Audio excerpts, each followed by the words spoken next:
ዴቭ እና ኤፍሬም ተጣሉ ይላል በዛሬው ቪዲዮ። ቤተሰቦቼ ለምን እንደተጣሉ ታውቃላችሁ አይደለ? በቃ ትላንትና የሰራው ኤፍሬም ትልቅ ስህተት ነው። ይሄ ኤፍሬም የሚባለው በጣም ባለጌ ነው። ዴቭ እኮ እንደ ታላቅ ወንድምነት እየመከረ አንተ በቃ ጥግብ ያልከና አብርሃም ላይ የሆነ ጥላቻ አለብህ። ሄርሜላን ብትወዳት ምናምን እኮ ችግር የለም አለህ እኮ። ግን ይሄን ያህል በሄርሜላ ስለጠፋች ይሄን ያህል ማስታወቂያ መለጠፍ ምናምን አፋርጉኝ ስነ ስርዓቱ ትክክል አይደለም።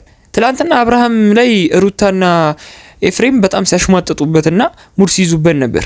አብርሃም ማን የተረዳው? አብርሃምን የተረዳው ሰው ማን ነው? ዴቭ ብቻ ነው። ገብቷችኋል? ለኤፍሬም አልነገረውማ። የዛኔ አብርሃም ምን እንደሆነ እናውቃለን ቤተሰቦች አይደል እንዴ? አብርሃም ምን እንደሆነ እናውቃለንና ዴቭ እባክህ ይሄ ወንድምህ የሚሰማ ከሆነ በደንብ መክረህ ገጽሰህ እንትን በለው እና ኦዲየንስም እኮ በጣም እየደበረው ነው አይደል እንዴ? ኤፍሬም እያስደበርከን ነው። ኦዲየንሶች በቃ እኛ እያስደበርከን ነው። እና ቤተሰቦች የእናንተን ሀሳብ አስተያየት ኮሜንት ላይ ጻፉልኝ እስቲ። አሁን እኔ የምለው ማለት ነው ሄርሜላ አልተገኘችም አይደል? ዝም ብሎ ፍንጭ ነው በቃ ሰዎች ያወራሉ እንጂ እዚህ ተገኝታለች እዛ ምናምን የሚያወዘጋግቡ ሰዎች አሉ። ግን ሄርሜላ አልተገኘችም። አሁን ሄርሜላ ያልተገኘችበት ምክንያት በአብርሃም መስነፍ ነው። አብርሃም ለፖሊስ ቢያመለክት፣ አብርሃም ፖሊስ ጋር ቢሄድ፣ ጉዳዩ ፖሊስ ጋር ቢጠራ ምንድነው ሄርሜላ የመገኘት እድሏ 50% ሊሆን ይችላል። ገብቷችኋል? ከነጨራሹ ጠፍታ አሁን እኔ ቤተሰቦች ማን ያጋታት ይመስላችኋል? ሩታ ወይስ እንትና ኤፍሬም የምትሉ አንድ ቁጥር፣ ሩታ የምትሉ ሁለት ቁጥር ጻፉልኝ። እኔ አሁን ሁለቱም አገተዋት ነው የሚመስለኝ።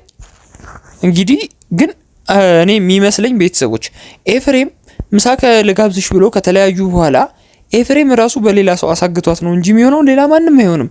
እና ኤፍሬም ለኦዲየንስ ማክበር አለብህ። ሁለት ደግሞ ታላቅ ወንድምህ ነው አብርሃምንም ማክበር አለብህ። ይሄን ያህል በወንድምነት ምቀኝነት ይሄን ያህል እኔ አላየሁም። እና ለምን እንደተበጣበጡ እኔ በቃ ሁሌ መበጥበጥ ነው የሚያውቀው። ሁሌ መበጥበጥ ጭራሽ ዴቭ በጣም ጨዋነቱ ምናምን በቃ ይገርመኛል። ሁሌ ነው ኤፍሬም የሚበጠብጡ፣ ሁሌ መበጥበጥ ነው የሚያውቀው።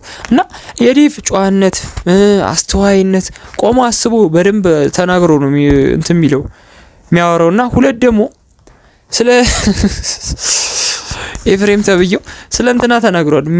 ስለ ሜሪ ተናግሯልና ሜሪ አንቺ አስተሳሰብሽ ምናምን አይደለም ትልቅ ሰውነትሽ ምናምን ነው ትልቅ፣ እኔ ጨዋ ልጅ ስለሆንኩ ነው ምናምን። ማን ነው ጨዋ የሆነው ቤተሰቦች እንዴ? ኤፍሬም እኮ በጣም ባለጌ ነው፣ በጣም ምቀኛ የሆነ ሰው ነው። እና ይሄንን ጉዳይ ሜሪ ስትሰማ ማለት ነው ታጋጫለች። በጣም ነው በቃ ምደበድብህ። የሷ እጅ ምን እንደሚያክል አይታችሁታል።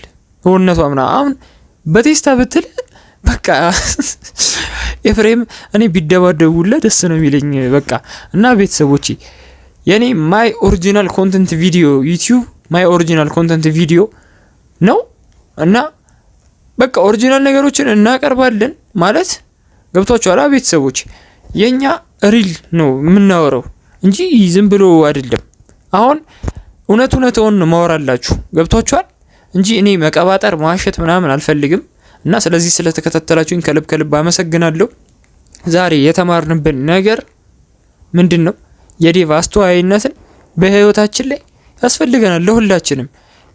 ዴቭ በቃ የሱ ጨዋነትና የሱ አስተዋይነትን ከሌለን ጭራሽ በህይወታችን ላይ ልንግባባም አንችልም።